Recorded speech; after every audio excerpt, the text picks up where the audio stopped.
Je m'appelle Iliman Ndiaye. Aujourd'hui, nous sommes dimanche 20 mars 2011. C'était impressionnant, en gros. Il prenait la balle, il avait une technique, une aisance avec le ballon incroyable. C'était un joueur exceptionnel et à chaque fois qu'il jouait, les gens ils étaient bouche bée. Il avait tout d'un athlète professionnel, en fait, déjà à l'âge de 9 ans, 10 ans. C'était affolant, en fait, ce qu'il faisait. Il prenait le ballon, il driblait tout le monde comme à la télé. C'était un petit gabarit, mais avec un ballon, il faisait des choses qui étaient anormales pour un enfant de son âge. Le football, c'est inné pour lui. Il y a des joueurs comme ça, ils ont une étoile au-dessus de la tête. Ceux qui ont croisé son chemin lui prédisaient déjà un grand avenir. Iliman Ndiaye, l'enfant prodige du quartier des Sapins, entre à 23 ans dans une nouvelle dimension en signant à l'Olympique de Marseille.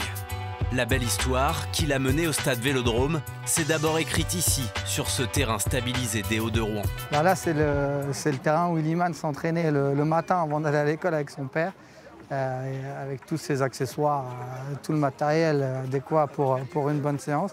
Comme quoi, il n'y a pas besoin des derniers terrains, dernière génération.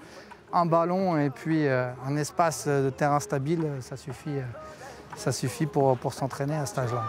Il s'entraînait sans relâche et suscitait l'admiration de tout un quartier. C'était une fierté. Ouais, on savait que si on allait jouer avec lui, on savait qu'on allait gagner le match. Même dans les dernières minutes, si on perdait, on savait qu'on lui passait la balle dans les pieds, elle finissait dans les buts. Ouais, c'était notre joker à nous, quoi. Il avait l'endurance, la technique, le mental. Il nous parlait de l'Olympique de Marseille. Il nous parlait de devenir footballeur professionnel et surtout son objectif aussi, gagner le Ballon d'Or. Ça, le Ballon d'Or, il nous a parlé toute sa vie. C'est son plus grand rêve, je pense.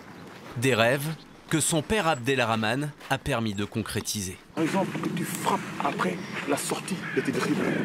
Des conseils, des équipements et des parcours savamment pensés pour faire de son fils un joueur hors norme au dribble déroutant. Le papa, c'est vrai que c'était un ancien danseur, donc il lui a fait travailler beaucoup des pas de danse sans ballon qu'il a pu appliquer ensuite avec le ballon. Et sur le terrain, c'est vrai que ses dribbles étaient différents.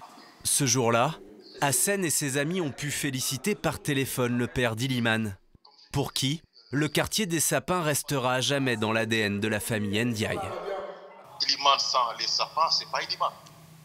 Hein? Merci, c'est gentil. Savoir, carrément. Et toujours dans son cœur, il m'en parle. Il m'en parle. Tous se sont promis d'aller prochainement au stade Vélodrome pour voir Iliman faire chavirer les défenseurs adverses et les cœurs des supporters marseillais.